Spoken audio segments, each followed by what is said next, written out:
Allah. Terus bagaimana hubungan dengan anak saya yang sekolah di pesantren, Pak? Ini mau nanya Kita sudah bersuci atau berwudu. Terima kasih, Kemudian Bapak. bersentuhan dengan wudhunya batal. Wudhunya batal.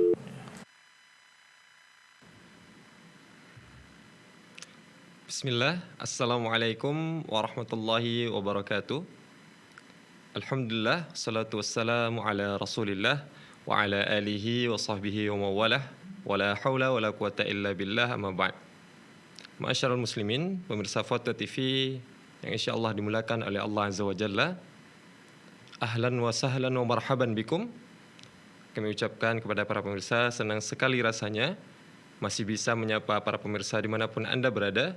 Tentunya di acara kesayangan kita, program live interaktif Fatwa TV, yang insya Allah pada kesempatan kali ini dibimbing langsung oleh Al-Ustadz Anas Burhanuddin Hafizahullah Ta'ala, yang beliau merupakan anggota Dewan Fatwa Perhimpunan Al-Irsyad dengan tema fikih ibadah. Dan Alhamdulillah biidznillah, Al-Ustadz Anas Burhanuddin LCMA Hafizahullah Ta'ala telah menyempatkan waktunya untuk hadir bersama kita dan insya Allah membersamai kita selama 1 jam mendatang melalui studio Fatwa TV Jember. Mari sama-sama kita sapa beliau terlebih dahulu. Ya, Assalamualaikum warahmatullahi wabarakatuh, Ustaz. Waalaikumsalam warahmatullahi wabarakatuh. Gimana kabarnya, Ustaz? Sehat, Ustaz? Alhamdulillah, saya sehat. Masya Allah. Semoga terus dilindungi oleh Allah Azza wa Jalla dan diberikan kesehatan terus, Ustaz. Amin, amin. Ya, kita doakan hal yang sama untuk para pendengar dan pemirsa kita dimanapun mereka berada. Nah, Amin. amin, amin ya Rabbal Alamin. Tapi Ustaz, untuk mengawali acara kita seperti biasanya Ustaz, kita meminta kepada Ustaz beberapa nasihat untuk penyemangat kita pada kesempatan kali ini Ustaz. Falyatafaddal masykuran ma'jura. Ya, baik. Bismillahirrahmanirrahim. Kunci sukses dalam kehidupan dunia dan akhirat adalah konsistensi dan istiqomah. Setiap orang bisa untuk melakukan suatu amalan sekali 2 kali, sepekan 2 pekan. Ini adalah hal yang mudah dan setiap orang bisa melakukannya. Tapi yang sulit adalah konsisten dan istiqamah di atas sebuah amalan, konsisten di atas iman, konsisten di atas kebaikan untuk waktu yang panjang dan lama. Sulit, tapi ini adalah kunci kebaikan dan kunci sukses, baik dalam urusan dunia kita maupun dalam urusan akhirat kita. Ketika seorang muslim muhasabah, kemudian mendapati dirinya sudah dalam keadaan baik, maka hendaknya dia bersyukur kepada Allah Subhanahu wa taala. Kemudian dia berusaha untuk mempertahankan kebaikan itu. Kita dituntut untuk menjaga kebaikan, amal saleh dan iman kita. Karenanya Allah Subhanahu wa taala berfirman, "Ya ayyuhalladzina amanu taqullaha haqqa tuqatih wa la tamutunna illa wa antum muslimun." Wahai orang-orang yang beriman, hendaklah kalian bertakwa kepada Allah dengan sebaik-baik takwa dan janganlah kalian meninggal kecuali dalam keadaan Islam. Karenanya meskipun kita meyakini kita sudah berada di atas jalan yang lurus, kita sudah mendapatkan hidayah dari Allah Subhanahu wa taala dengan memeluk Islam, kita masih terus meminta jalan yang lurus kepada Allah paling tidak 17 kali dalam sehari, yakni di setiap salat kita, bahkan di setiap rakaat salat kita, dengan doa kita, ihdinas siratal mustaqim, tunjukkanlah kami jalan yang lurus. Kenapa? Karena kita butuh istiqamah di atas jalan yang lurus ini. Kita harus pertahankan jalan yang lurus ini. Kita harus pertahankan iman ini sampai waktu ujian selesai, yaitu ketika umur kita habis dan kita dipanggil oleh Allah Azza wa Jalla. Kita harus pertahankan iman ini dan tidak boleh kita putus di tengah jalan, karena yang dinilai dari kita adalah akhir hayat kita. Maka hendaknya kita berusaha untuk mempertahankan iman dan kebaikan-kebaikan kita sampai kita berjumpa dengan Allah Azza wa Jalla. Ya, baik, ini sebagai nasihat pembuka. Ya, Ustaz. Syukran Ustaz wa jazakumullah khairan Ustaz atas nasihat pembukanya Ustaz. Barakallahu fikum. Wa fikum barakallah. Ya, taib kami informasikan kepada para pemirsa, ya sebelum kita mulai acara ini kami juga ingin menyapa para pendengar radio. Ya, ada radio Binbas Yogyakarta, kemudian ada radio Sahabat Tegal, Radio MDFM Probolinggo, Radio Amuba Pangkal Pinang, Radio Sago FM Sumbar, Radio Gema FM Bontang, Radio Al-Hikmah Banyuwangi, Radio Albina AM Bekasi, kemudian ada Radio Tuah FM Riau dan Radio Dai Tengaran. Ya, kami ucapkan jazakumullahu khairan atas kehadirannya. Tapi kemudian kami informasikan kepada seluruh pemirsa dan pendengar radio dimanapun Anda berada, mari bergabung bersama kami untuk melancarkan syiar dakwah Islam ini melalui Fatwa TV, melalui rekening aktif yang dapat Anda saksikan dan Anda lihat di layar kaca Anda.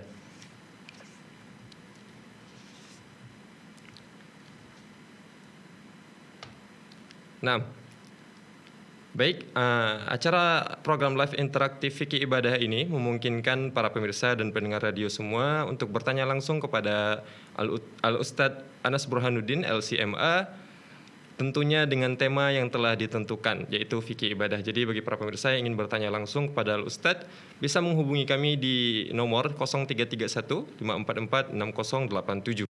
Ya, kami ulangi sekali lagi bahwasanya acara program live interaktif Fikih Ibadah ini memungkinkan para pemirsa dan pendengar radio untuk bertanya langsung kepada Al-Ustadz melalui nomor kami di 0331 544 6087. Tapi Ustadz, mungkin sembari menunggu penelpon yang masuk, Ustadz, kita akan bacakan beberapa pertanyaan yang telah masuk di Dewan Redaksi kita, Ustadz. Tapi ada pertanyaan pertama dari Tutwuri Pawestri di Lampung.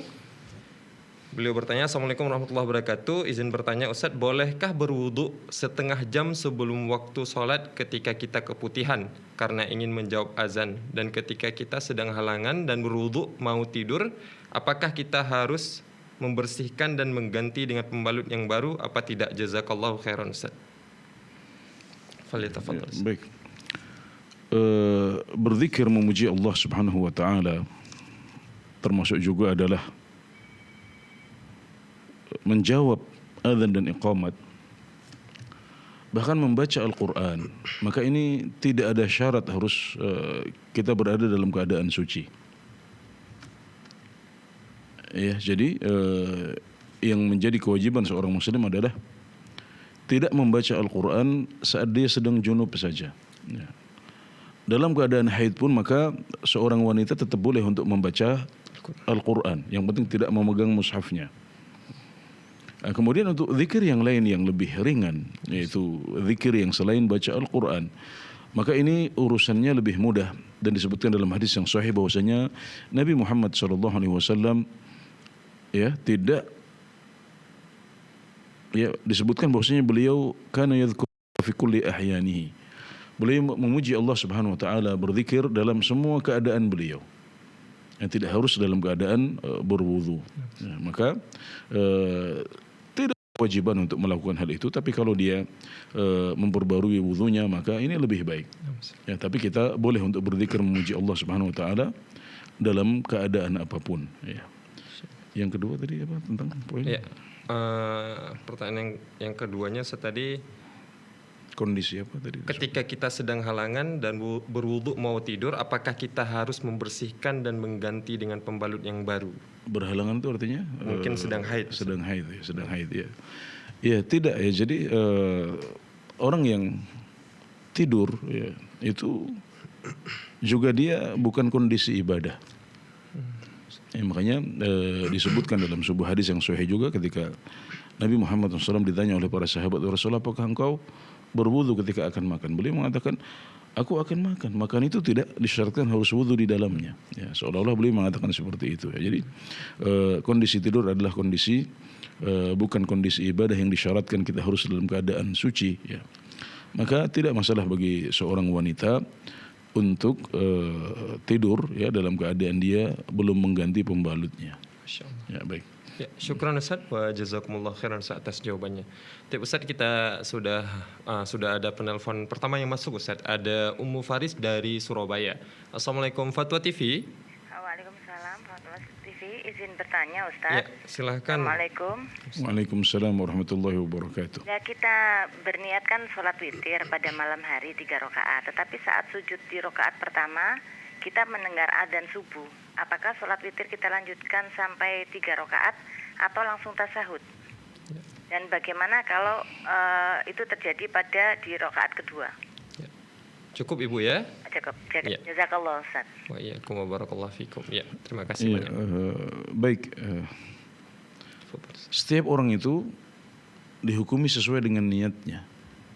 Nabi Muhammad SAW bersabda, "Innamal a'malu binniyat wa innamal likulli imri'in ma nawa." Sesungguhnya amalan-amalan itu hanya sah dengan niatnya, dan setiap orang itu hanya mendapatkan apa yang dia niatkan. Ketika seorang muslim atau seorang muslimah sudah berniat salat witir 3 rakaat, maka itulah yang akan dia dapatkan.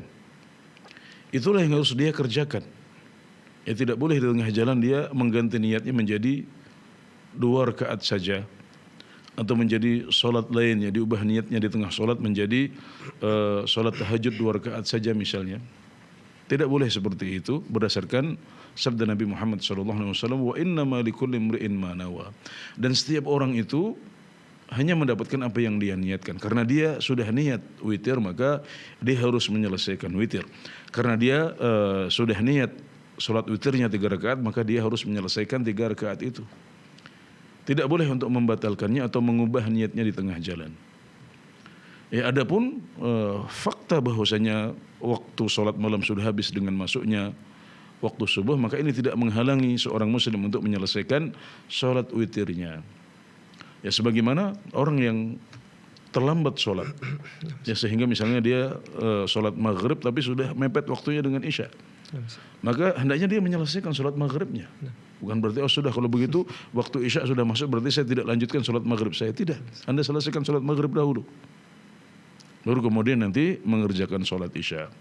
Demikian juga dalam hal ini, ya, orang yang sudah niat witir hendaknya dia menyelesaikan sholat witirnya. Kenapa? Karena dia sudah mulai dengan sholat itu. Nah, makanya orang yang seperti tadi yang baru mengerjakan 1 rakaat sholat maghrib, ya, padahal waktu isya sudah masuk, sudah dihitung mengerjakan sholat maghrib pada waktunya. Ya, kalau dia sudah mendapati ruku sebelum masuknya waktu isya, ya. Jadi dia sudah dihitung mendapatkan waktu sholat itu, maka hal yang sama kita kiaskan di sini orang yang sudah masuk dalam sholat witir, apalagi sudah dapat 1 rakaat atau 2 rakaat atau bahkan 3 rakaat, maka dia sudah terhitung mengerjakan sholat witir pada waktunya. Dan disebutkan juga dari sebagian sahabat Rasulullah SAW dalam riwayat-riwayat yang sahih bahwasanya mereka sebagian baru mengerjakan witir setelah masuknya waktu subuh. Ya, ini sahih dari sebagian sahabat Rasulullah SAW. Maka mereka yang sudah memulainya sebelum masuk waktu subuh, kemudian di tengah-tengah mereka sholat witir, terdengar kumandang azan subuh, maka hendaknya mereka menyelesaikannya. Ya, semoga bisa dipahami dengan baik oleh Ummu Faris di Surabaya. Syukran Ustaz wa jazakumullah khairan Ustaz atas jawabannya. Kami ucapkan juga jazakumullah khairan kepada Ummu Faris atas partisipasinya. Baik Ustaz, kita kembali ke pertanyaan yang telah masuk ke Dewan Redaksi kita Ustaz. Ada pertanyaan dari Aditya di Jawa Tengah. Ustaz, di kampung Ana ada ikhwan yang cingkrang ketika memimpin sholat berjamaah, juga menyuruhkan meluruskan shaf, tapi tidak berjenggot. Dia juga memimpin zikir berjamaah selepas sholat, juga merutinkan kunut subuh. Apakah memang ada cara berdakwah mendekati masyarakat dengan hal semacam ini Ustaz? Syukran wa jazakumullah khairan. Baik, jadi permasalahan-permasalahan yang disebutkan ini kita harus pilah-pilah antara permasalahan-permasalahan yang memang ada perbedaan pendapat yang kuat di antara para ulama. Misalnya masalah kunut subuh, ya. Masalah kunut subuh adalah permasalahan klasik yang sudah diperselisihkan di antara para ulama dari zaman dahulu kala. Kita mengetahui bahwasanya Imam Syafi'i dan mazhab Syafi'i berpendapat bahwasanya kunut subuh adalah sunnah ab'ad. Ini sunnah yang sangat penting yang mendekati rukun. Sehingga kalau ditinggalkan maka itu mengharuskan orang yang sholat untuk sujud sahwi sebelum salam. Ya, ini adalah sebuah pendapat yang muktamad dalam mazhab Syafi'i. dan mereka juga punya dalil-dalil yang cukup kuat dalam permasalahan ini. Maka kalau ada seorang muslim di antara kawan-kawan kita yang mengikuti pendapat ini, mensahihkan hadisnya atau taklid kepada Imam Syafi'i yang merupakan imam yang layak untuk ditaklidi, ya maka hendaknya kita menghormati pendapat itu. Kita tidak perlu menjadikannya sebagai simpul wala dan bara. Kalau dia sama dengan kita dalam hal ini, maka dia adalah ahlu sunnah. Kalau dia menyelisihi kita dalam hal ini, maka dia ahlul bid'ah misalnya. Tidak boleh melakukan hal seperti itu, karena ini adalah permasalahan yang bukan merupakan simpul wala dan bara, juga bukan merupakan pokok ajaran ahlu sunnah wal jamaah. Maka wajar kalau terjadi perselisihan pendapat dalam permasalahan-permasalahan seperti itu. Kita harus toleransi, kita harus lebih tenggang rasa. Ya boleh kita menyampaikan pendapat kita, tapi kita tidak bisa memaksa semua orang untuk sama dalam pendapat tersebut. Ya maka permasalahan-permasalahan seperti ini hendaknya kita bisa sikapi dengan lebih bijak. Berbeda dengan kalau kita menghadapi permasalahan-permasalahan sunnah bid'ah yang jelas dan gamblang, di mana itu merupakan pokok ajaran ahlu sunnah wal jamaah, atau itu merupakan sesuatu yang disepakati oleh para ulama kita dari zaman dahulu. Ya. Misalnya permasalahan seperti masalah qadar, ya masalah mencintai sahabat Rasulullah SAW, kemudian masalah perselisihan ahlu sunnah dengan khawarij, atau yang semacamnya. Ini adalah permasalahan-permasalahan yang jelas dan gamblang, yang di situ kita bisa dengan tegas mengatakan ini adalah simpul wala dan bara. Barang siapa yang menyelisihi kita dalam permasalahan-permasalahan besar seperti ini, maka kita bisa golongkan pelakunya kepada golongan ahlul bid'ah. Nah, jadi beda antara permasalahan-permasalahan yang jelas dan gamblang yang disepakati oleh para ulama dan merupakan bagian dari usul ahli sunnah wal jamaah, pokok ajaran ahli sunnah wal jamaah. Maka dahulu para ulama memberikan contoh kepada kita untuk tegas dalam masalah-masalah itu. Dan beda antara masalah-masalah yang seperti saya contohkan tadi, masalah qunut subuh, ini kita harus lebih fleksibel, kita harus lebih tenggang rasa dan tidak menjadikannya sebagai simpul wala dan bara dengan sesama umat Islam. Ya. Jadi harus dibedakan antara hal-hal itu. Ya. Kemudian juga ada perbedaan Tidak berjenggot. kesiapan, ya, ada kesiapan dalam menjalankan sebagian perkara tadi, ya. Misalnya ada orang yang meyakini kewajiban untuk memanjangkan jenggot, tapi iman dia lemah, kemudian dia tidak memanjangkan jenggotnya misalnya, atau dia ingin memanjangkan jenggotnya tapi di kantor dia dipaksa untuk memendekkannya misalnya. Maka kondisi-kondisi seperti itu juga harus kita perhatikan, kita jadikan pertimbangan untuk menilai seseorang, ya.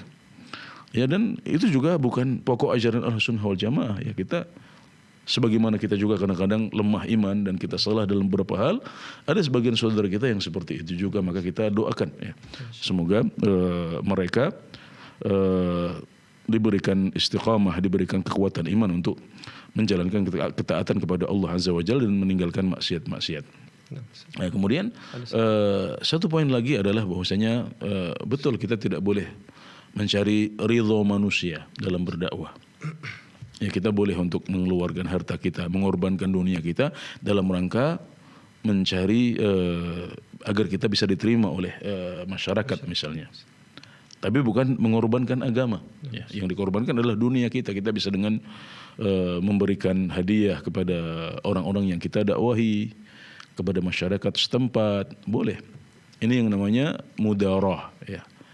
Itu boleh. Tapi kita tidak boleh mudahanah dengan mencari ridha manusia, kemudian mengorbankan agama kita yang kita yakini, ya. Tapi saat memilah antara yang hak dan yang batil, kita perlu pertimbangkan tadi, ya, apakah ini masalah pokok ajaran Ahlussunnah wal Jamaah, kita harus tegas di situ, atau ini adalah masalah ikhtilafiyah yang mu'tabar, yang diakui di kalangan para ulama dari zaman dahulu kala, sehingga kita harus lebih fleksibel dan lebih toleran kepada umat Islam di sekitar kita. Ya, insyaAllah Ustaz. Syukran Ustaz wa jazakumullah khairan Ustaz atas jawabannya Ustaz. Barakallahu fikum. Ya Ustaz, sepertinya masih belum ada penelpon yang masuk. Ya, sebelumnya kami juga mengajak kembali para pemirsa dimanapun Anda berada untuk bisa bertanya langsung kepada Al-Ustadz dengan menghubungi nomor layanan kami di 0331 544 6087. Ya, dan kemudian kami harapkan untuk mempersiapkan pertanyaan yang sesuai dengan tema yaitu fikih ibadah. Nah, Ustaz, kita lanjutkan ke pertanyaan yang telah masuk di Dewan Redaksi Ustaz. Ada pertanyaan dari Budianto di Kalimantan Selatan Ustaz. Assalamualaikum Ustaz, afwan bagaimana tata cara tasmiyah dan akikah yang sesuai sunnah? Tasmiyah maksudnya di sini memberikan nama kepada anak Ustaz ya? Atau gimana? Ya, baik. Ya, tasmiyah itu bisa berarti mengucapkan bismillah ya, tapi bukan itu yang dimaksud karena ini berbicara tentang aqiqah. Jadi pasti yang dimaksud adalah memberikan nama. Ya disunahkan bagi seorang ayah yang baru mendapatkan anugerah dari Allah Subhanahu wa taala berupa anak ya. Dan ini adalah nikmat yang sangat besar yang diberikan oleh Allah Azza wa Jalla. Ya disunahkan bagi mereka yang diberikan anugerah anak itu untuk melakukan aqiqah ya.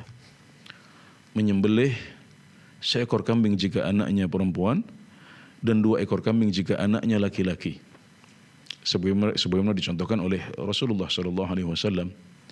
Dan hukumnya menurut sebagian besar ulama adalah sunnah muakkadah, ya, sunnah yang ditegaskan. Maka sebisa mungkin kita tidak meninggalkannya. Kemudian disembelihnya adalah pada hari ke-7. Ya, hari ke-7 setelah kelahiran ya. Dan hari kelahiran itu tidak dihitung. Ketika kita ingin menghitung 1, 2, 3, 4, kita tidak menghitung hari kelahiran kecuali kalau anaknya lahirnya sebelum subuh. Nah, maka itu hari itu kita hitung yang setelah subuh. Misalnya lahirnya hari Rebo sebelum subuh misalnya, maka hari Rebunya kita sudah hitung sebagai hari pertama. Ya, maka Rebo, Kamis, Jumat, Sabtu, Ahad, Senin, Selasa. Maka hari ke-7 adalah hari Selasa. Ya. Tapi kalau lahirnya setelah subuh, misalnya Rebo setelah subuh atau Rebo zuhur atau Rebo asar, maka Rebo tidak kita hitung. Ya, maka berarti akikahnya adalah pada hari Rebo pekan berikutnya.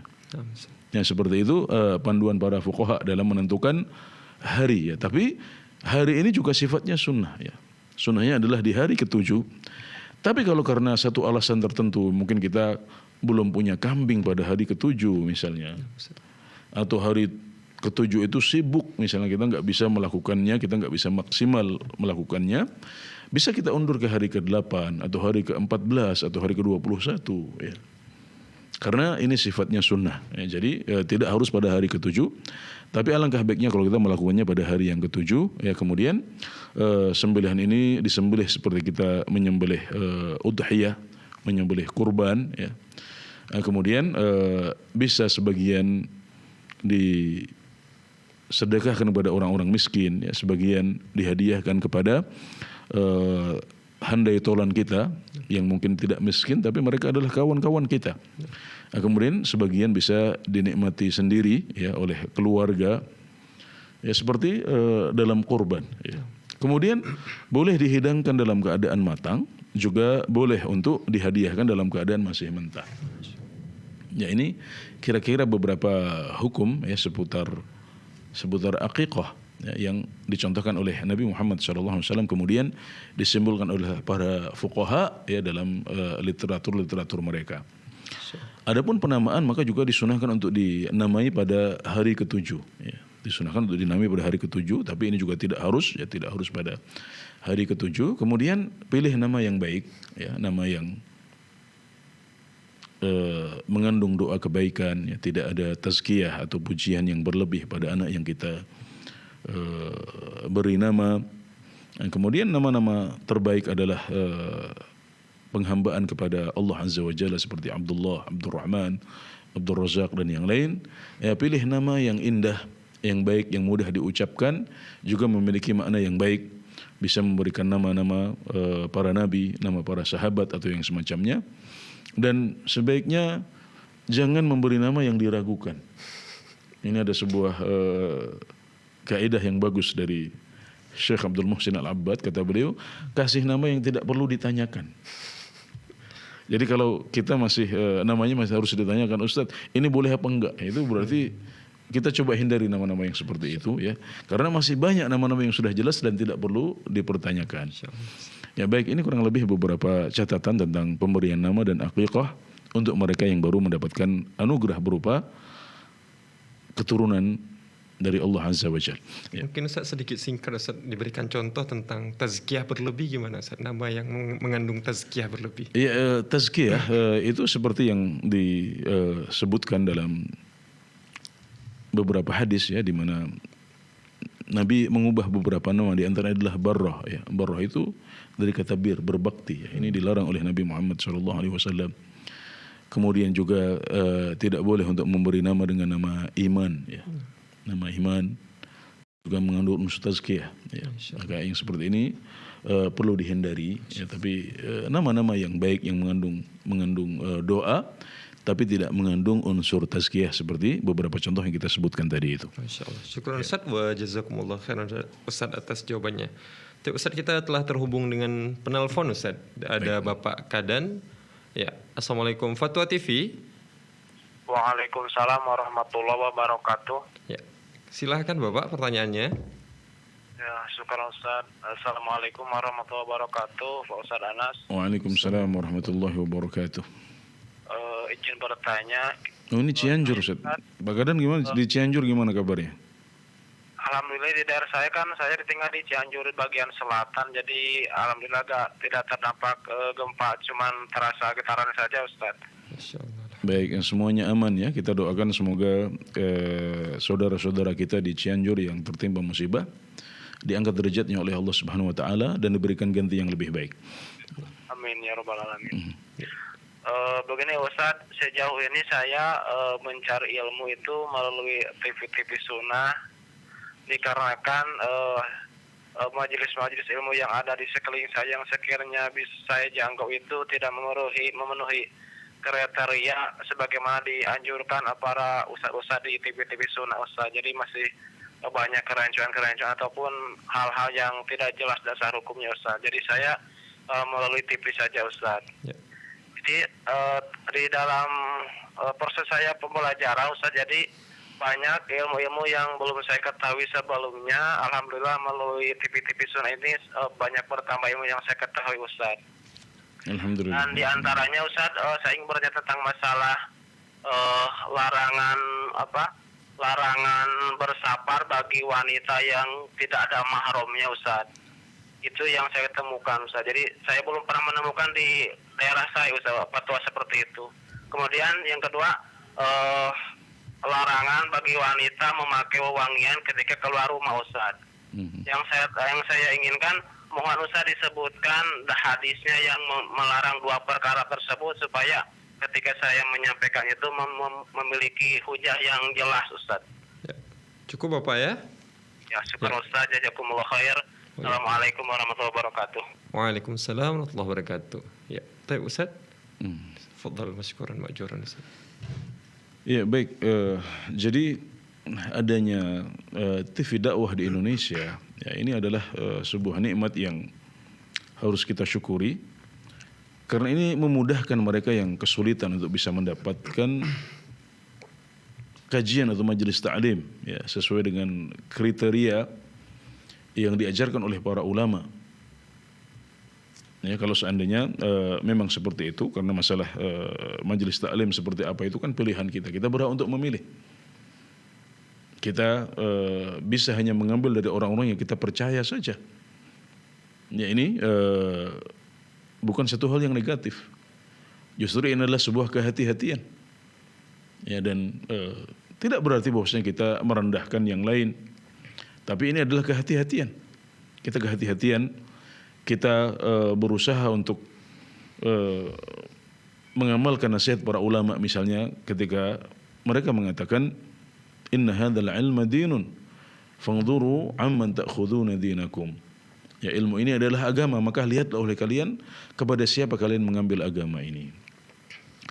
Baik, maka silahkan diteruskan ya untuk menyimak TV-TV dakwah di kalangan Ahlus Sunnah wal Jamaah di Indonesia yang bisa diambil ilmunya, kemudian juga dibuat variasi, cari ilmu-ilmu yang wajib dari berbagai cabang ilmu yang ada, insyaallah itu yang harus menjadi prioritas Pak Kadan dan umat Islam yang lain.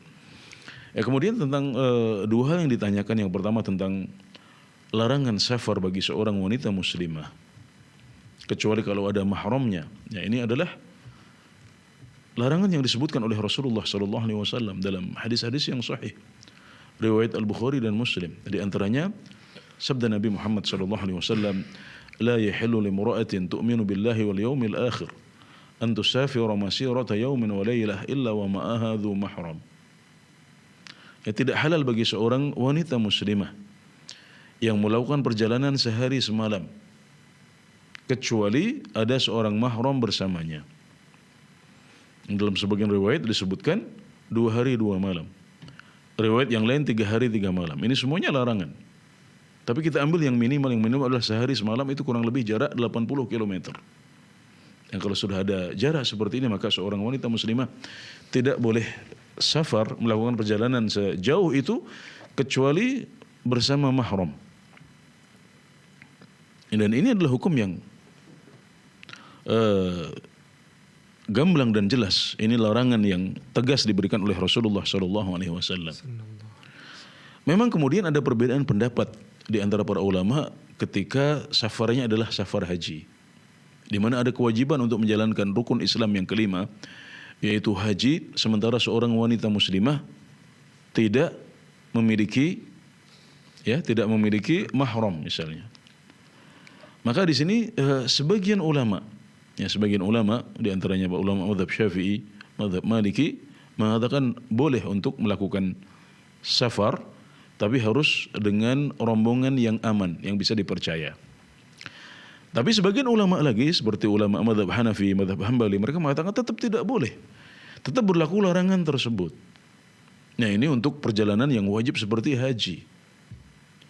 Nah, adapun perjalanan yang lain seperti perjalanan untuk kuliah, perjalanan untuk kerja, ya, yang tidak mencapai derajat kewajiban seperti wajib haji, maka para ulama mazhab yang 4 semuanya itu sepakat dalam hal ini. Yaitu sepakat bagi seorang wanita untuk tidak boleh safar kecuali dengan adanya mahram. Ya, maka inilah yang pernah dikaji juga dalam sidang Dewan Fatwa yang ke-10 ya di Jakarta pada bulan Agustus yang lalu, dan akhirnya Dewan Fatwa Perhimpunan Al-Irsyad menyepakati sebuah produk fatwa, yaitu bahwasanya seorang wanita muslimah tidak boleh untuk melakukan perjalanan jauh yang lebih dari 80 km kecuali ada mahram bersama mereka. Dan ini sebenarnya ketika kami sampaikan, ketika kami sepakati, kami hanya menegaskan apa yang disampaikan oleh para ulama dahulu, di antaranya para ulama mazhab yang 4. Ya, untuk perjalanan seperti kuliah atau kerja, ya, atau dagang atau berwisata. Maka ini yang berlaku dan ini yang difatwakan oleh para ulama mazhab yang 4 semuanya. Nah, jadi kami hanya menegaskan saja dan hanya mengikuti apa yang telah disampaikan oleh para ulama sebelum kita. Ya, jadi larangannya tegas dan jelas. Ya, ada redaksi la yahil, ya tidak halal. Artinya apa? Haram.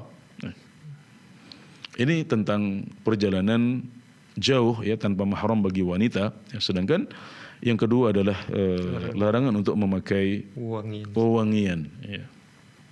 Ya, ini juga dilandasi oleh sabda Nabi Muhammad SAW, ayyuma imra'atin kharajat min baitiha muta'attiratan liyajidan nasu rihaha fahiya zaniyah. Ya, maka siapapun wanita yang keluar dari rumahnya dalam keadaan memakai wewangian agar orang-orang mendapati wanginya, ya, agar para orang-orang mendapatkan bau wanginya, maka dia adalah pezina, ya, atau dia seperti pezina. Nah, jadi ini tegas seperti ini disampaikan oleh Rasulullah SAW. Ya, dan ini hendaknya menjadi peringatan ya, menjadi pengingat dan peringatan bagi para wanita muslimah untuk tidak bermudah-mudah dalam hal ini. Ya, dan disebutkan dalam hadis yang lain juga bahwasanya parfum bagi para wanita adalah yang punya warna dan tidak memiliki bau. Ya, ini kata guru kami Syekh Abdul Muhsin Al-Abbad, maksudnya bukan yang tanpa bau sama sekali ya. Jadi para wanita itu yang dipakai adalah parfum yang punya warna tapi baunya sedikit ya. Ya, dan tidak boleh bagi mereka untuk memakai wangi-wangian ya, apalagi yang baunya semerbak ya ketika mereka keluar rumah. Ya, ini dipakai di hadapan suami ya, dalam rumah. Ya, adapun ketika keluar rumah maka hendaknya dihindari. Ya, disebutkan dalam hadis yang lain Nabi Muhammad SAW mengatakan wal yakhrujna tafilat, hendaklah mereka keluar dalam keadaan tidak berhias. Ya, tidak memakai wangi-wangian, tidak berhias, tidak menor. Ya, ini untuk mereka yang harus keluar. Ketika ada seorang wanita yang ingin berangkat ke masjid atau berangkat ke pasar untuk keperluan, ya, mengajar untuk keperluan, maka syaratnya adalah wal yakhrujna tafilat, hendaklah mereka keluar dalam keadaan tidak berhias. Dan ini yang dilupakan oleh sebagian wanita muslimah di zaman kita, di mana mereka ketika di rumah mereka tidak berhias apa adanya di depan suaminya, tapi ketika mereka keluar justru malah mereka berhias di situ. Ini menyelisihi larangan Nabi Muhammad SAW. Ya, demikian semoga membantu Pak Kadan untuk memahami dua permasalahan ini dengan baik. Ustaz, syukran Ustaz wa jazakumullah khairan Ustaz atas jawabannya, dan kami ucapkan juga jazakumullah khairan kepada Bapak Kadan atas partisipasinya. Ustaz, kita sudah terhubung dengan penelpon selanjutnya. Ustaz, ada Bapak Sapri di Sulawesi Tenggara. Nunggu lama nih Pak Sapri. Ya. Ya. Silahkan Bapak. Ya, assalamualaikum warahmatullahi wabarakatuh, Pak Ustaz. Waalaikumsalam warahmatullahi wabarakatuh. Ini Ustaz mau bertanya masalah hukum belajar ilmu kebal Ustaz sama ilmu tenaga dalam. Hanya di saya ini masih banyak orang belajar ilmu seperti itu Ustaz. Ya. Ya. Ya, itu saja Pak Ustaz. Ya, syukran. Cukup Bapak ya? Iya. Ya. Terima kasih banyak Bapak. Ya, baik. Sepanjang yang kami tahu ya, bahwasanya ilmu kebal seperti ini tidak bisa didapatkan kecuali dengan jalan sihir dan bantuan jin. Nah, sihir adalah sesuatu yang dilarang dalam agama kita. Ya, praktek sihir itu dilarang. Bahkan bukan hanya dilarang, tapi ini adalah salah satu pembatal keislaman dalam agama kita. Kenapa? Karena sihir tidak bisa diwujudkan kecuali dengan bantuan jin, yaitu para setan dari kalangan jin yang menyesatkan manusia, dan mereka mau membantu manusia untuk bisa mendapatkan kemampuan-kemampuan luar biasa ini dengan syarat yang tidak murah. Dan syarat itu adalah pengorbanan agama kita, baik dengan memberikan tumbal ya, berupa jiwa kita sendiri atau orang-orang yang kita cintai, anggota keluarga kita, atau tumbal berupa agama kita, di mana kita disyaratkan untuk menyembah mereka atau untuk menyembelih kepada mereka, memberikan sajen kepada mereka dan lain sebagainya. Ini syaratnya. Ya, maka ada agama yang kita korbankan. Ada nyawa dan tumbal yang harus kita berikan untuk bisa mendapatkan itu semuanya. Nah, kadang-kadang dibungkus dengan halus ya oleh orang-orang yang memasarkan ya dan melakukan praktik-praktik seperti ini, karena ini adalah bisnis mereka. Mereka bungkus demikian rupa sehingga halus, tidak terasa. Kita harus waspada ya. Dan sebenarnya untuk apa hal-hal seperti itu? Karena para sahabat Rasulullah SAW, Nabi sendiri ya ketika perang Uhud disebutkan ya, beliau terluka. Ya, kemudian gigi beliau ikut patah dalam perang Uhud itu. Jadi Nabi Muhammad SAW yang merupakan orang yang paling dicintai Allah, Nabi yang paling mulia, beliau tidak kebal. Ya, jadi tidak perlu kita mempelajari ilmu-ilmu seperti itu Tidak ada contohnya dari Nabi Muhammad SAW. Apalagi untuk bisa mendapatkannya maka kita harus mengorbankan agama kita atau dunia kita. Maka tidak ada kebaikan dalam ilmu yang seperti itu. Ya, boleh berlatih fisik, ya, berlatih fisik. Mungkin sifatnya adalah melatih kekuatan, melatih fisik sehingga misalnya badan menjadi kekar, ya, tidak mudah jatuh. Kalau dipukul tidak langsung sakit. Yang seperti ini tidak masalah, ya, bela diri, ya. Tapi perlu diwaspadai juga ada bela diri yang mencampur-campurkan antara bela diri dengan unsur sihir ini. Maka seorang muslim harus waspada, dan hendaknya ketika kita akan memilih satu jenis bela diri, ya, atau ilmu-ilmu seperti itu, kita harus bertanya dulu kepada ustadz yang kita percaya, ya, apa hukumnya belajar seperti ini. Apa hukumnya mempelajari ilmu kebal seperti ini, sehingga bisa dijelaskan bentuknya seperti apa, tekniknya seperti apa, ya, karena kita juga tidak bisa menggeneralisir, ya, memberikan hukum yang sama, ya, untuk berbagai kasus. Maka penting untuk dipelajari kasus per kasus. Ya, bisa jadi tidak sampai derajat syirik tapi itu bid'ah. Bisa jadi sampai derajat sihir dan lain sebagainya, maka perlu dilihat kasus per kasus. Adapun karamah, ya, adapun kemuliaan atau karamah yang diberikan oleh Allah Subhanahu wa taala kepada sebagian waliullah, ya, berupa bisa berjalan di atas air, ya. Kemudian misalnya diberikan kemudahan-kemudahan dalam berjihad di jalan Allah, ya, tidak tembus, ada bantuan malaikat ketika berjihad, ya. Maka ini adalah karamah yang tidak bisa dipelajari, ya, tidak bisa dipelajari. Sebagaimana disebutkan oleh para ulama bahwasanya perbedaan antara sihir dan karamah adalah sihir itu bisa dipelajari. Ya, kalau karamah diberikan oleh Allah Azza wa Jalla, ya, sebagai pemuliaan kepada mereka yang bertakwa dan beriman, ya.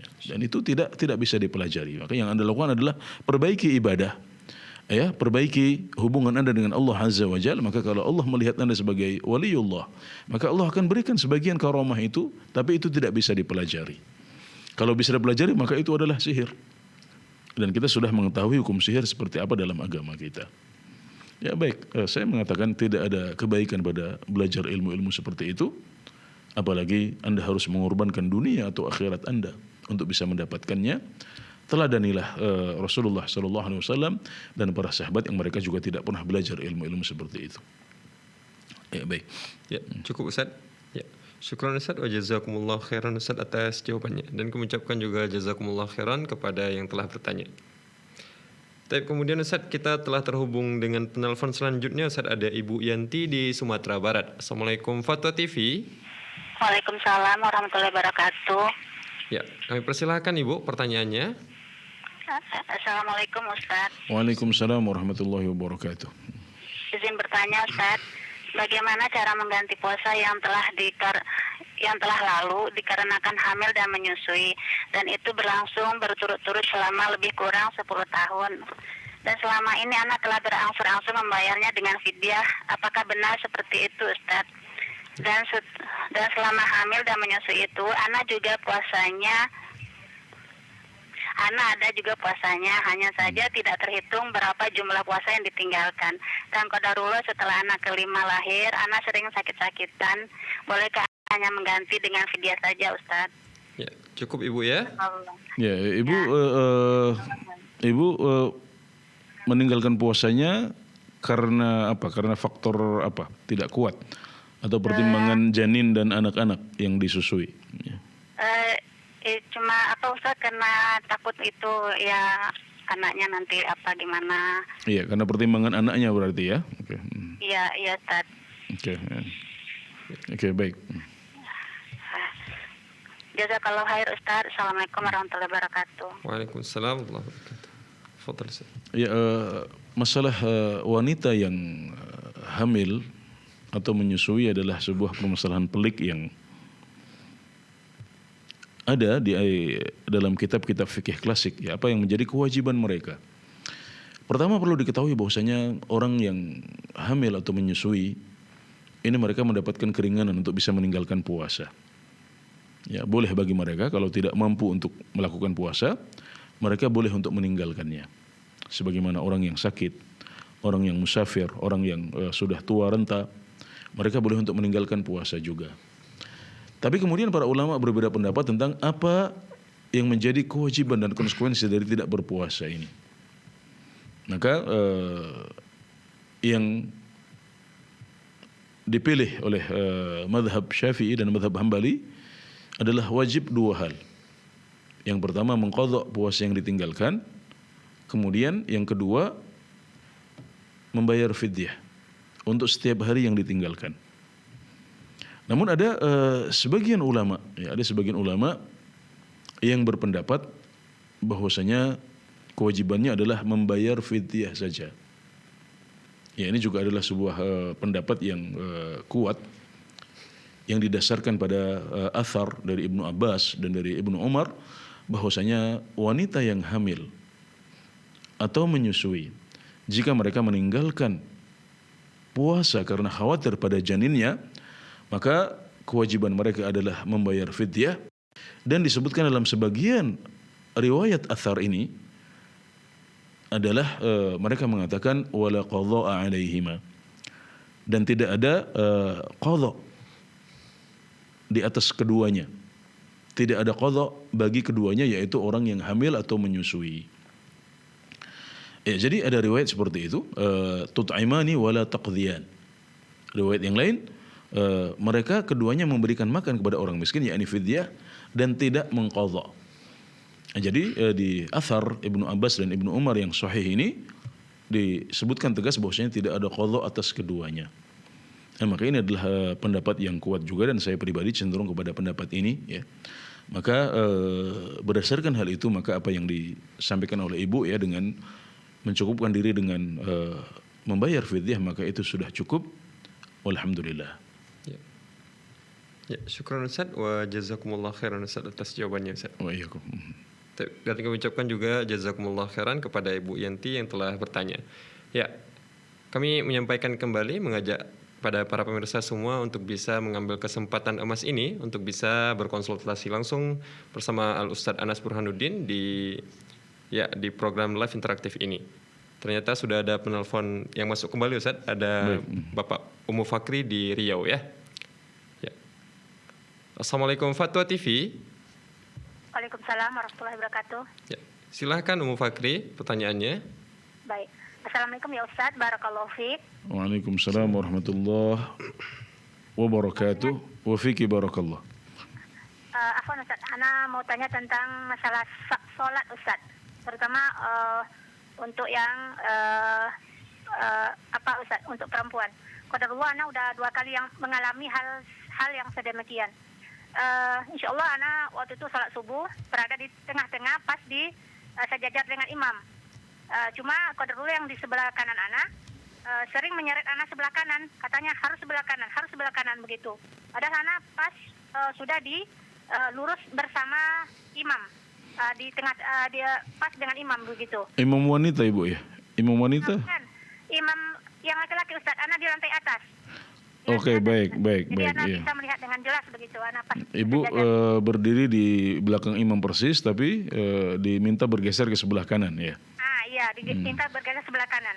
Dan qadarullah waktu itu sholat subuh Ustadz. Dan kalau seandainya Ana tetap bergeser sebelah kanan, akan ada bolong untuk 3 orang di antara sebelah kanan dan dengan posisi Ana tadi. Maka Ana tetap begitu sama Afwan Umu, Ana udah pas di tengah-tengah, kata Ana. Jadi dia sepertinya lain dengan Ana begitu. Sholat terus berlanjut, dia Ana tarik agar merapat sebelah Ana. Qadarullah beliau tidak mau. Jadi imam sudah membaca Al-Fatihah, Ana batalkan dulu sholat Ana untuk mencari orang untuk supaya safnya ada yang mengisi begitu Ustaz. Jadi ada beberapa orang lagi yang sudah mengisi saf sebelah kiri berarti? Iya benar, yang sebelah kiri tetap tidak mau ke sebelah kanan Ustaz. Tetap ngotot pula yang sebelah kanan. Baik. Batalkan sholat Ana batalkan sholat Ana karena waktu itu sholat subuh dan insya Allah tidak akan banyak umahat ya Ustaz ya kalau pada sholat subuh. Dan qadarullah ada 2 orang yang masuk dari sebelah kiri Ana, qadarullah kayaknya dari toilet itu. Jadi Ana berusaha menggapai ibu yang 2 orang itu. Ana lari untuk mencari ibu itu. Qadarullah dan mereka juga mau sebelah kiri kayaknya seperti itu. Jadi Ana, afwan ibu, kita isi dulu sebelah kanan. Soalnya ada 2 orang lagi sebelah Ana biar sapnya rapat begitu. Alhamdulillah ibu berdua itu mau dan alhamdulillah penuh kedua-duanya Ustaz. Apakah tindakan anak itu sudah benar? Karena qadarullah ibu yang sebelah anak ini sepertinya harus sebelah kanan dipenuhkan dulu mento atau baru sebelah kiri, seperti itu kayaknya pengamalan dia, atau pengamalan dia yang benar atau ada yang salah Ustaz. Itu aja Ustaz. Terima kasih Ustaz. Jazakallahu khair, barakallahu fiik. Fiikum barakallah. Ya. Fadhal Ustaz, jawabannya. Ya, insyaallah saudari penanya Ummu Fakhri namanya ya. Wafaqallahu taala insyaallah mendapatkan pahala menegakkan sunnah Rasulullah sallallahu alaihi wasallam ya. Amin.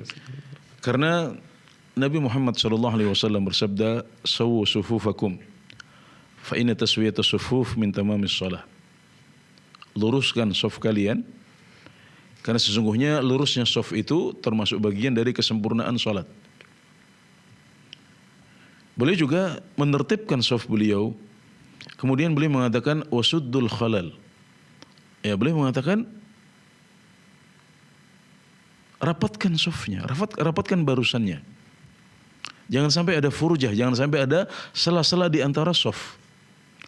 Bahkan Nabi Muhammad SAW memiliki petugas-petugas yang bertugas untuk meluruskan shaf dari kalangan sahabat beliau. Maka ini adalah sebuah amanah ya yang harus ditunaikan oleh umat Islam ya, bukan harus tapi disunahkan ya, dianjurkan untuk dilakukan oleh umat Islam, ditegakkan. Perlu ada orang-orang yang membuka pintu-pintu kebaikan seperti ini, membuka pintu kebaikan di rumah, pintu kebaikan di sekolah, pintu kebaikan di tempat kerja, termasuk membuka pintu kebaikan di rumah-rumah Allah, di masjid-masjid. Ketika ada hal-hal yang salah di sana kita ingkari, kita luruskan. Ya sesuai dengan pemahaman ya, sesuai dengan batasan ilmu yang kita miliki. Maka ini insyaallah adalah satu hal yang sangat positif. Apa yang Anda lakukan sudah benar dan menepati sunnah Rasulullah sallallahu alaihi wasallam. Ya, jadi luruskan shaf, buat rapat. Ya, tidak masalah kita untuk menyelamatkan shaf agar lurus dan rapat ini, kita agak terlambat sholatnya, enggak ada masalah. Tadi seperti yang dikatakan, ya daripada sholatnya tidak lurus, tidak rapat, maka ibu bahkan menyempatkan untuk meminta sebagian jamaah yang datang terlambat untuk mengisi shaf yang belum terisi dahulu. Ya, adapun apa yang dilakukan oleh saudari kita tadi ya, yang mengatakan harus kanan dulu diisi, maka ini barangkali adalah pemahaman salah untuk sabda Nabi Muhammad SAW, innal malaikata la tusalli ala mayaminis sufuf. Sungguh para malaikat itu bersolawat dan mendoakan mereka yang sholat di sebelah kanan shaf. Ini hadis yang sahih. Ya, hadis yang sahih. Maka shaf yang terbaik adalah di sebelah kanan. Tapi bukan berarti kita isi yang kanan kemudian yang kiri kosong. Tidak seperti itu. Maksudnya kalau memang memungkinkan untuk memilih shaf yang kanan, tapi shafnya tetap berimbang ya, dimulai dari tengah ya, kemudian berimbang. Nah, kalau shaf kiri sudah terisi maka kita boleh mengisi yang kanan dan ini lebih baik. Ya, itu lebih baik. Tapi kalau misalnya semua orang milih yang kanan, maka kita harus menjadi balance, menjadi penyeimbang. Ya, kita bergeser ke kiri agar shafnya imbang. Ya, maka di situ Anda mendapatkan pahala sebagai penyeimbang. Nah, jadi semuanya baik, masya Allah ya. Yang mengisi shaf sebelah kanan dapat pahala, didoakan oleh para malaikat. Para malaikat bersolawat atas mereka, mendoakan kebaikan untuk mereka. Tapi bukan berarti kita semuanya harus di sebelah kanan kalau seperti itu ya, nanti shafnya jadi lucu. Ya, maka ketika shaf kanan sudah banyak yang mengisi maka dan shaf kiri masih banyak yang kosong, kita mengisi shaf yang kiri maka kita dapat pahala sebagai penyeimbang itu. Jadi semuanya baik. Maka apa yang dilakukan oleh saudari muslimah Anda yang tidak mau di kiri, bahkan tidak mau di tengah juga, dia maunya di sebelah kanan saja. Ini sebenarnya niatnya baik, ingin mengamalkan sebuah hadis sahih, tapi pemahamannya yang salah. Jadi seharusnya kalau memulai shaf dari tengah dulu. Ya, sebagaimana yang dilakukan oleh Nabi Muhammad SAW. Ya. Bahkan kalau beliau sholat bersama dua orang, ya, itu posisinya tidak di kanan semuanya, tapi posisinya adalah mereka di belakang Rasulullah SAW, yakni di sebelah belakang beliau persis. di tengah-tengah beliau. Maksudnya di belakang tapi di tengah, bukan semuanya di kanan. Maka ketika beliau sholat bersama dua orang, ya, beliau menggeser dua orang itu untuk berdiri di belakang beliau, ya. Tidak di sebelah kanan semuanya, tapi di tengah-tengah, ya. Jadi ini yang dicontohkan oleh Nabi Muhammad SAW. Ya, jadi itu yang terjadi adalah didasarkan pada niat yang baik, hanya saja caranya salah, ya. Dia ingin mengamalkan hadis yang sahih tapi dengan pemahaman yang salah. Ya, maka kita bisa maklumi ada sebagian orang yang seperti itu karena keterbatasan ilmu, akhirnya dia mengamalkan sebuah praktik yang salah. Maka apa yang Anda lakukan dengan menjelaskan, ya, untuk memulai dari tengah dulu, itu sudah benar. Ya, nanti bisa disampaikan kalau berjumpa lagi dengan saudari muslimah tersebut bahwasanya yang landasan hadis yang beliau ucapkan adalah hadis yang sahih, tapi memahaminya tidak seperti itu. Ya, maka insya Allah nanti pelan-pelan kita juga bisa menyampaikan pemahaman yang benar untuk hadis ini kepada saudari kita muslimah yang alhamdulillah sudah punya modal baik. Masya Allah. Ya, dia punya semangat untuk mengamalkan sunnah Nabi Muhammad SAW. Tinggal dipoles sedikit, ya, disampaikan kepada beliau pemahaman yang benar untuk hadis ini. Maka insya Allah nanti beliau akan mengumpulkan antara dua hal. Jadi niatnya baik, caranya juga baik juga. Dan dua hal inilah yang menjadi kunci dan rahasia diterimanya amal kita di sisi Allah Subhanahu wa taala. Yang pertama niat yang baik, yaitu ikhlas. Kemudian yang kedua mutabaah, yaitu sesuai dengan tuntunan Nabi Muhammad SAW. Maka dua-duanya harus seiring sejalan. Jangan hanya niat baik saja tapi caranya salah, atau caranya baik tapi niatnya salah. Dua-duanya harus beriringan kalau kita ingin ibadah dan amal soleh kita diterima oleh Allah Azza wa Jalla. Ya, baik, semoga bisa dipahami dengan baik oleh Ummi Fakhri dan juga oleh para pemirsa dan pendengar yang lain yang tetap setia dengan Fatwa TV. Insyaallah. Syukran Ustaz wa jazakumullah khairan Ustaz atas jawabannya. Dengan berakhirnya jawaban tadi Ustaz, maka berakhirlah acara kita pada kesempatan kali ini Ustaz. Masya Allah. Baik. Tidak terasa waktu sejam lamanya. Dan kita telah menjawab sebanyak 8 pertanyaan yang terhimpun di kami Ustaz. Ada 3 pertanyaan dari Dewan Redaksi dan ada 5 penelpon Ustaz. Alhamdulillah Rabbil Alamin Ustaz. Baik, alhamdulillah ala ni'matihi wa taufiqih. Kami ucapkan juga jazakumullah khairan Ustaz atas kehadiran Ustaz di sini dan kesempatan yang telah Ustaz luangkan untuk kita, dan kita bisa mempelajari ilmu yang banyak dari Ustaz. Dan kami ucapkan juga jazakumullah khairan kepada seluruh para pemirsa yang telah ikut menyimak acara ini, terkhusus kembali bagi para pemirsa yang telah ikut ambil andil untuk bisa berinteraksi langsung atau menanyakan langsung permasalahan-permasalahannya melalui layanan kita. Kami ucapkan jazakumullah khairan katsiran, dan kami informasikan kepada seluruh pemirsa bahwasanya terus ikuti rangkaian seluruh acara Fatwa TV dari hari Senin sampai hari Jumat, yang bisa Anda lihat rincian acaranya di website kami di www.fatwatv.id. Dan kemudian bagi para pemirsa yang ingin melihat jawaban-jawaban asatizah Dewan Fatwa Perhimpunan Al-Irsyad, bisa melalui website kami di www.dewanfatwa.com. Dan bagi para pemirsa yang ingin bertanya kepada asatizah Dewan Fatwa juga bisa melalui website tersebut. Dan juga kami informasikan, kami mengajak kepada para pemirsa sekali lagi untuk bisa ikut ambil andil di dalam syiar dakwah Islam ini melalui Fatwa TV, melalui rekening aktif yang dapat Anda saksikan di layar kaca Anda. Ya, kami ucapkan jazakumullah khairan kepada seluruh kerabat kerja yang telah bertugas. Saya mewakili seluruh kerabat kerja yang bertugas pamit undur diri. Wassalamualaikum warahmatullahi wabarakatuh. Ya Allah, terus bagaimana hubungan dengan anak saya yang sekolah di pesantren? Ini mau nanya. Sudah bersuci atau berwudu, kemudian bersentuhan dengan suami, wudunya batal.